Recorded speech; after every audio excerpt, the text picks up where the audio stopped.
देखते हैं कि कुछ म्लेच्छ सरफिरा जहन्नुम की कारस्तानी टाइप के लोग हिंदुइज्म और हिंदुत्व की डेफिनेशन देने में लगे रहते हैं। तो आइए आज जानते हैं कि सही मायने में क्या है हिंदुइज्म और क्या है हिंदुत्व। प्रभु राम 3 दिन तक समुद्र तट की पूजा करते रहे सेतु निर्माण के लिए, किंतु कुछ उपाय नहीं मिला। ये है हिंदुइज्म। पर उन्हीं श्री राम ने जब धनुष उठाया और बाण चढ़ाया, तब समुद्र देवता त्राही त्राही करते हुए श्री के चरणों में आ गिरे। ये है हिंदुत्व। पाकिस्तान के साथ कितने धैर्य और संयम के साथ बातचीत की, ट्रैक टू डिप्लोमेसी किया, डॉजियर भी खेला, लेकिन आतंकी हमले नहीं रुके। ये है हिंदुइज्म। लेकिन एक बार सर्जिकल स्ट्राइक हुई, एक बार एयर स्ट्राइक हुई और औकात में आ गए। ये है हिंदुत्व। जब जाति, क्षेत्र, ऊंच नीच के बीच में बटे थे, तो बेचारे रामलला टेंट में विराजमान थे। ये है हिंदुइज्म। पर जब United spectrum of Hindu voters हुआ, तो श्री राम का 161 फीट ऊंचा राम मंदिर बन रहा है। ये है हिंदुत्व। जब 80 करोड़ हिंदुओं को उनके ही देश में कहा जाता है कि मंदिर तो लड़कियां छेड़ने जाते हैं, ये है हिंदुइज्म। पर जब वोट पाने के लिए दत्तात्रेय गोत्री बनकर कोट के ऊपर जनेऊ पहनकर मंदिर मंदिर भटका जाता है, ये है हिंदुत्व। जो शिव सुंदर और कल्याणकारी होता है, वही कराल, भाल, पट्टिका, रुद्र भी होता है। जो बंसी बजाने वाला और माखन खाने वाला कृष्ण होता है, वही सुदर्शन चक्रधारी केशव भी होता है। अमृतत्व फूलता है जिसमें, वो है हिंदुइज्म, और संहार झूलता है जिसमें, वो है हिंदुत्व। इसलिए हिंदुइज्म और हिंदुत्व कोई अलग नहीं, एक ही ईश्वर के 2 रूप हैं। एक हाथ में माला तो दूसरे हाथ में भाला, एकदम अपने योगी जी जैसे। So the bottom line is that we are resilient by culture, not by choice. जय श्री राम। अभी आपने देखा फर्क हिंदुइज्म और हिंदुत्व के क्या फर्क है। यहाँ पे मैं वापस सेक्युलरिज्म के हवाले से कुछ चीजें वाजे करना चाहूंगा कि देखें, ये भारत का सेक्युलरिज्म है ना, वो वाकई बहुत ही अजीब सा हो गया है और इसको बदलने की सख्त जरूरत है। आपने देखा कि गणेश जी की मूर्ति के साथ कितनी ज्यादती हुई अभी, और ह्यूमन वेस्ट वगैरह के साथ उसकी बेइज्जती की गई इस भारत देश में, गणेश जी के देश में।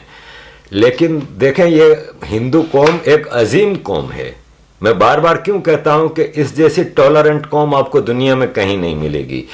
वरना यही चीज जो होती है इस्लाम में, अगर तो ब्लास्फेमी के नाम पे शहर के शहर जला दिए जाते हैं, लेकिन यहाँ पे किसी हिंदू का कोई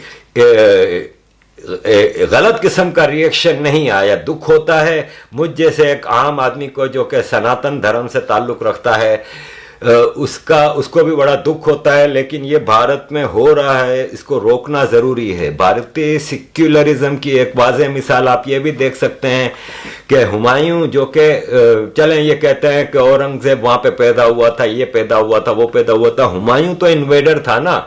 वो तो फिर जब इसको भगाया था शेरशाह सूरी ने, तो ये ईरान जाके ईरान की मदद से हिंदुस्तान पे हमला किया था और वापस कब्जा किया था। तो हुमायूं की कब्र का देख ले फर्क, और चोला महाराजा का वो देख लें। तो ये भारत का सेक्युलरिज्म बड़ा अजीब है।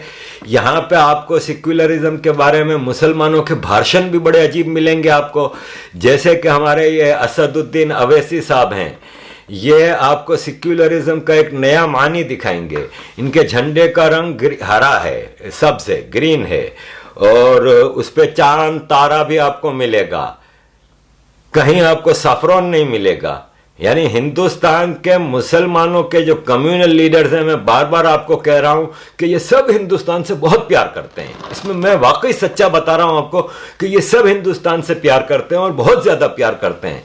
लेकिन ये मुस्लिम इंडिया से प्यार करते हैं। ये गजवा हिंद की मेंटेलिटी वाले लोग हैं। या आप असदुद्दीन अवैसी को, क्या किसी भी मुसलमान को वो देख लें, असदुद्दीन अवैसी के झंडे में आपको ग्रीन कलर मिलेगा, उसके चांद सितारे मिलेंगे, इसकी पार्टी का नाम टोटल मुस्लिम है। ये टोटल मुस्लिम इंडिया, ये कहते हैं कि हम पूरे हिंदुस्तान को मुसलमान बनाएंगे। ये इनके जहन का खन्नास है ना, वो कायम है, जो कि आप अभी भी आपको मैं दिखाता हूं कि अरफा खानम आपको क्या कहती हैं। ये है ट्रू कम्युनल लीडर का सेक्युलरिज्म इन इंडिया। यहाँ पर एक आम राय, कम से कम जितने लोग यहाँ बैठे हुए हैं, कि एक आम राय इसको लेकर बने कि जब तक हम वो आइडियल सोसाइटी बन पाए जहां हमारी मजहबी पहचानों, हमारी मजहबी जो बिलीफ्स हैं, जो हमारे नारे हैं, उनको लेकर एक तरह की का एक्सेप्टेंस पैदा हो, तब तक हम एक इंक्लूसिव प्रोटेस्ट करें। और ये प्रोटेस्ट भी हमें उसी सोसाइटी की तरफ ले जा रहे हैं जहां हम सबको शामिल करेंगे।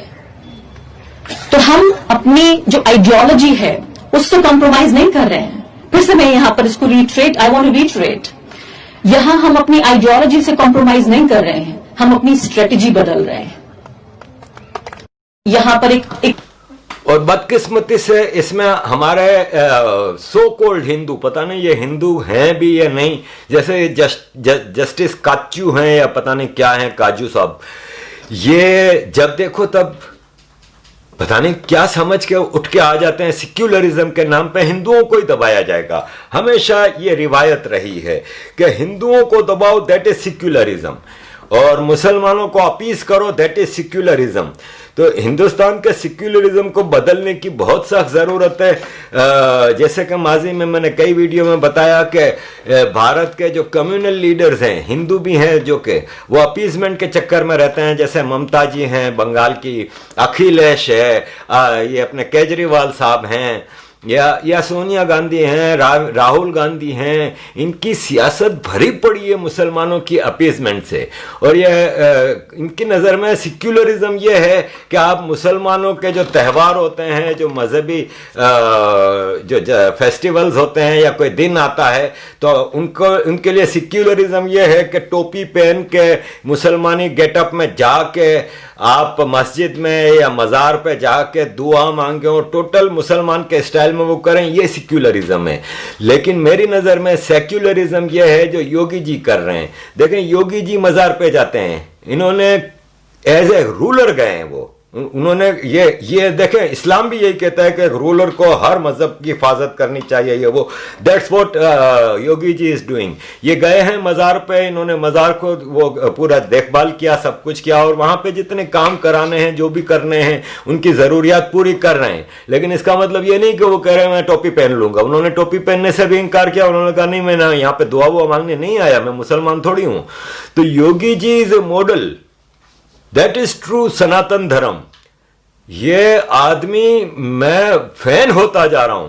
मुझे लोग कहते हैं बीजेपी के तुम चमचे हो, बीजेपी के भक्त हो, तो भाई भक्त होना एक ऑनर की बात है, लेकिन वाकई अगर ये लोग हैं तो फिर मैं समझता हूं कि ये सबसे बड़े इंसानियत के अलम बरदार हैं, इंसानियत की को लेके चलने वाले लोग हैं, और मैं बड़ा फख्र महसूस करता हूं कि मैं इनको फॉलो कर रहा हूं। देखें, जो मैं बार बार कहता हूं कि भारत को तब्दीली लाने की जरूरत है, उसके लिए बोल्ड स्टेप चाहिए, तो you won't get a bolder person than Yogi जी।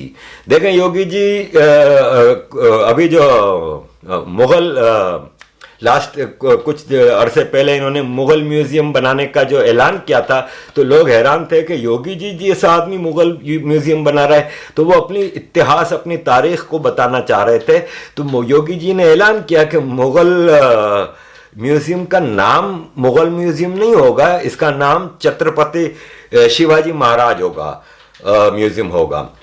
तो देखें, ये होता है तरीका।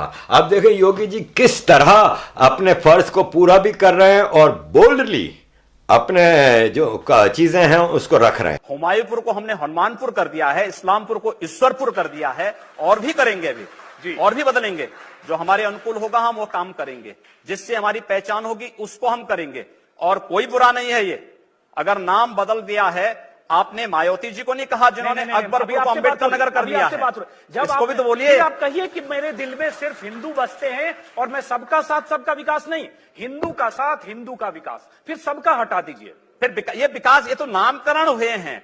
हम जब फर्टिलाइजर कारखाना खोलते हैं तो उससे सभी लोग लाभान्वित होते हैं। हम एम्स खोलते हैं तो उससे सभी लाभान्वित होते हैं। हम सड़क बनाते हैं तो सभी लोग उससे लाभान्वित होते हैं। हम गोरखपुर में वायु सेवा शुरू करते हैं तो सभी लोग उससे, केवल हिंदू ही थोड़े जाता है, मुसलमान भी उससे जाता है।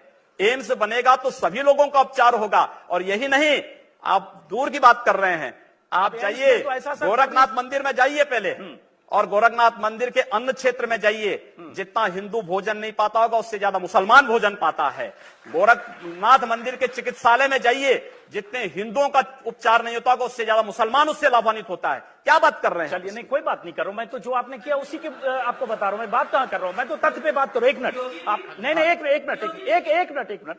अभी आपने कहा कि एम्स में सबका इलाज होगा, जाहिर होगा, वहां ऐसा कोई इंतजाम नहीं हो सकता। आखिर ये हम ही लोग तो करा रहे हैं, जाहिर है वहां ऐसा नहीं हो सकता कि दाढ़ी वाला देख कर उसको कहीं और भेज दिया जाए, टीका वाला मैं कह रहा हूं ना, तो वहां भेदभाव कहां है?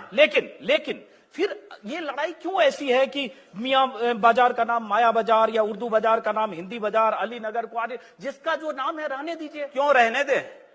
नहीं, मैं क्यों रहने दे? इसका तर्क मैं जानना चाह रहा हूं। क्यों रहने दे? हम जानना चाह रहा हूं इसका तर्क। कोई तर्क ये है कि यह देश पहले वह माया बाजार था, औरंगजेब के समय मियां बाजार हो गया। हमने कहा नहीं, इसको फिर से माया बाजार करो।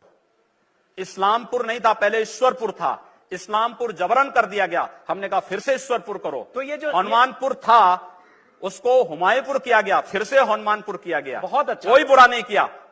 अगर तो किसी विदेशी ताजमहल का आक्रांता नाम के द्वारा, एक मिनट किसी विदेशी आक्रांता के द्वारा किसी कालखंड में कुछ ऐसा कार्य किया गया है, उसको बदला जाना चाहिए।